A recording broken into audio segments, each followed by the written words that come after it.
get destroyed. Yeah. I was like, hey, let's just do Independence Day all over again with the third reel, all right? Let's just fucking have a big laser beam, come down, and just see everything ripple up, the dirt and everything, and that's it. It's done. We should watch this back to back with Independence Day, and all of a sudden, I think all of a sudden Bill Pullman's speech isn't going to be as cool. Yeah. It's like, shut the fuck up, motherfucker! You're about to get fucked, boy.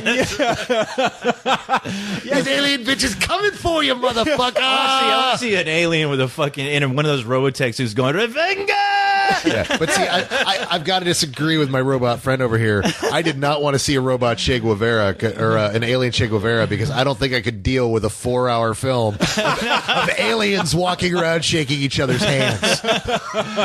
You know what? But granted, a 4-hour film of this film would not be a bad thing. I mean, when it was over, I didn't want it to end. Well, that's a good thing, I think. Yeah. I would not want any more because I want to be left wanting more. And this movie said everything it had to say. People say they want to see a sequel where they want to know what the aliens' background is. They want to see a prequel for that. They want to see a sequel. Maybe there is an invasion that happens, or they want to see what happens when something is resolved and they do have to reapproach the subject again. I'm like, I would, but I love so much of this being left to my imagination. Right. Yeah, it's a thing that it's a movie that leaves you wanting a sequel, but not needing a sequel. It doesn't leave it hanging to the point where you're like, oh, they just did that to set up a sequel. But by the same token, it's something that you're like, I want to know more. I want to exist in this universe again. Right. Yeah, you're exactly right, and that would be a cool thing. And like, what else could we have that's an off story of this instead of having to see the same thing? Even if we want to go that far.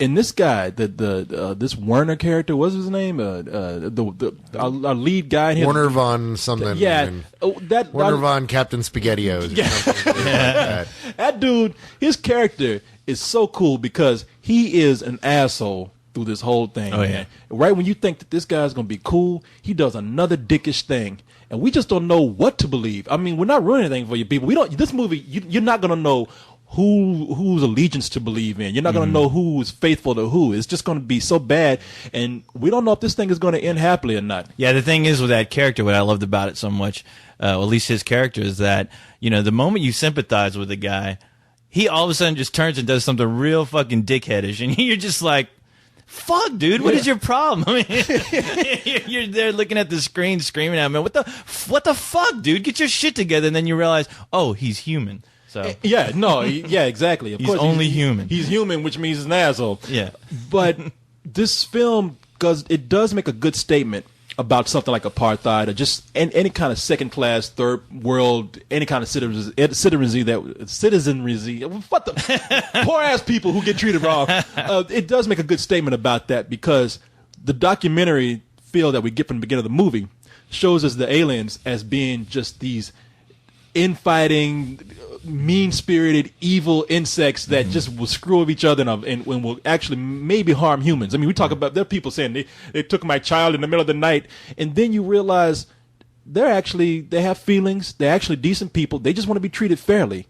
And when you actually begin to follow one of the alien characters, you begin to realize, wow, how many pieces of propaganda have we seen where they dehumanize people and made them seem like that they were actually evil, but then, we never saw the emotional side of it. You're absolutely right about that. And the cool thing about it is, even though they show you all that and you do pick up of what they're kind of riffing on, they do not bang you over the fucking head with it. No. And honestly, at the end, at the end of the film, you could still soak all that up, but at the end, you still realize that you just saw just a really cool action film that you could take anyone to, and it's not going to talk down to them to where it gets to a point where like, okay, I guess this is getting into some kind of political thing that I just don't care about. Yeah. And you keep mentioning apartheid, but it doesn't actually address apartheid. It's not actually really apartheid, but it's making comments about the nature of that. Yeah. Because true apartheid is when you have a minority ruling a majority. And that's why I said any kind of second class. Well, yeah, but that's no. I know. I'm just the thing is it doesn't ever try to force it down your throat. Co-host is absolutely correct. You don't feel like you're being preached to. You're watching a really cool movie that's just using political things to push buttons to get you emotionally connected to the story. So when the third act happens, you are 100% in. You are all for what happens in the way you're supposed to be there. And holy shit, is it fucking awesome. Oh, yeah. We keep talking about political bullshit. Let's talk about how good they blow shit up. No shit. The weaponry, number one, what Weta Workshop is by far the greatest workshop ever as far as special effects, because fucking they did a brilliant job at just getting everything so photorealistic in a way. Yeah. From everything to, ships moving around, to the smallest, tiniest detail, to even the weaponry, how it works, and even how detailed they get when they fucking liquefy people. Oh, there's a lot of people. Wow. Oh, yeah. People just blowing up left and right. It's gooey. I mean, Yeah. there's points where they douse the camera lens in like liquid liver and Oh, yeah. and like plasma. It's like, oh, Yeah. There are a couple great kills in here. There's one kill which a bunch spoil of us, No. Which a bunch of us were saying is probably one of the 100 best kills of all time. That's true. That it's literally one of those. Holy fuck! Did I just see that moment? Does it involve a farm animal? No. Okay. No. It does involve something. There's one scene. I don't want to. I want people to just Oh, okay. yeah. Yeah. Oh, yeah. But yeah. Man, there's enough hamburger in this meat to open up a hamburger franchise. Yes. It's people just splatter, and it's just like you say, big gooey chunks of Yes. red meat. It's awesome. And they don't shy away from it, and that's. I guess that's something that's one thing that I'm sure a lot of people aren't going to expect. But wow, Yeah. I mean, the thing is though, it's jaw dropping when it happens. There's a point in this movie where it could have been directed by David Cronenberg. I mean, it turns Flyish almost. It's a grotesque movie too, but it's really. I'll go ahead and give it a rating here, because my only complaint about this is that there are certain moments, just very small, where the aliens themselves seem like a computer effect. The only thing that really saves it is that they are hard-shelled creatures. Like I say, they look like grasshoppers, and that's it. Once you get into the story, you really don't notice it because it sucks you in emotionally so much. Man, this is a better than sex movie for me. Given the resources that they had and what they did with that, this movie, like you said, it looks like $100 million movie. It's better than sex. Better than sex. Oh, that's good. Well, because you're about to depress me there. I was like, what bad thing were you talking about? What are you nuts? No, I have to give it better than sex, only because, I mean, this movie is a prime example of why I love film and why I go to films and why I see them on the big screen. And granted, this isn't Independence Day. It's not like you're Thank never God. you're not going to get shots. Yeah, and you realize less is more. I mean, that's the big lesson here. Less is more. Everything works to a point to where you believe everything that's going on in this film. I mean, the way they shot it, the way they filmed it, it's just brilliant. This guy definitely is, I think, this new generation Spielberg, for crying out loud. I was amazed, and it's a movie experience I won't forget.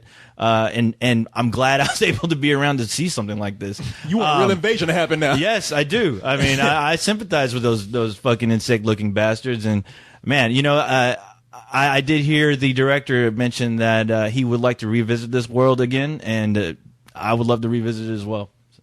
Well, I think it's a definite rental. Fuck you. Dude, this is better than Fucking Bizarro I World. know, about to put an invasion Bizarro on World. Yeah, put an invasion on you right now. No, it is. This is a better than sex movie, and I disagree with you. I don't think this Blomkamp is Spielberg, but I do think he's on the road to being a Jim Cameron.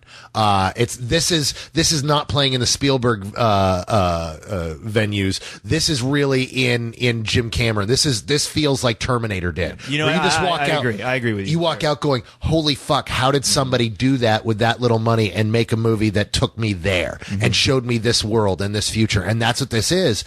It's such an incredible movie. The effects are great. It's such a smart movie. It really is going to be mentioned along with The Thing and The Fly and Terminator, Aliens. It is going to be in that classic top 20 of most influential and important science fiction films. It is incredible. It is a must see. If you wait for the small screen for this, you are not a true cinephile. This is that fucking movie. And let me. It's a great thing you pointed out as far as James Cameron's concerned, because yes, I definitely think the guy is the next James Cameron, but at the same time, I mentioned Spielberg only because of the powerful performances he managed to pull out of everyone in this film. Yeah, that's true. Now, which hold only on. Spielberg, I think, could do with sci-fi, where Cameron sometimes... Hey, he got Tom Arnold to give a real performance. That's, I think Tom Arnold had no choice and considered who he was married to at the time. Well, consider who Tom Arnold was acting against too. Arnold Schwarzenegger. Yeah. He's acting against a I robot. do not understand what you mean by that. anyone look I look great. like a three-dimensional single character. And we all think, I'll Tom be Arnold's an alien. Tom Arnold's an alien anyway. If he had to do Roseanne Barr. Get to the chopper. Oh, boy. Somebody said it. See, kids, you got your get to the chopper there. One of the things I love about this movie, though, and I'm not even trying to make a joke here. You're going to laugh at me, but this is something that nobody ever said anything about. Alien prostitution. I mean, people were actually having sex with giant bugs in this movie. Well, No. they were not. Apparently, one black chick in the movie was having sex, was procreating with these aliens, because that when they mention that, the first thing you see is this black chick. She looked like she came right out of Hollywood Shuffle, just prancing around in the slums, wearing like the brightest lipstick ever. I don't know if we should mention that. I thought that was a great joke moment that really shouldn't be ruined. It should probably be cut out of this. Oh, let's cut that out then. Yeah, I don't know. If you want, I don't know. No, I don't know. Like, honestly, I wouldn't think that'd be that big of a So he was doing a shocker, black but- chick, huh? What? Okay. He was doing a black chick? Who? The alien? No, when they mentioned prostitution, you see it. They have a shot of this black chick with this big wig walking. Walking. It's towards clearly the a camera. prostitute. Yeah, it was a prostitute, but yeah. Oh, I don't know. Yeah. I'll probably. But granted, the shot, the picture that they photoshopped with him fucking the alien. Okay, I'll cut that out. Yeah, I'm sorry. I wish we could have mentioned some more of the black humor. I hated that we really didn't touch on that, because there's plenty of humorous parts to this film. I thought were great. But hey, man, it's not that big of a deal. And one quick thing I wanted to point out is the black humor in this film. It is done so well, and it's so witty that, Jesus Christ, Corey, your people will barbecue just about anything they see that moves with legs. Oh, I know. I swear to God. I was about to say, black humor. Yeah, ain't nothing funny like watching black people cook up an alien.